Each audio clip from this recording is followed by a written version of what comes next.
Hello guys and welcome to AppWiz. In this video, I'm going to show you how to turn on or off message previews and WhatsApp notifications. This is a really useful feature if you want more privacy or if you prefer to quickly read messages directly from your notifications. So without wasting any time, let's get started. First, open WhatsApp on your phone. Once you're inside the app, go to the Settings tab. After that, scroll down and tap on Notifications.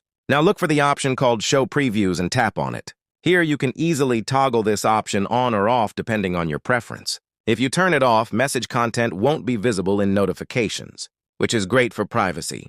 And if you turn it on, you'll be able to see message previews instantly. And that's it! That's how you can manage message previews in WhatsApp notifications. If you found this video helpful, make sure to like this video and subscribe to the channel for more helpful tips and tutorials. Thanks for watching, and I'll see you in the next one.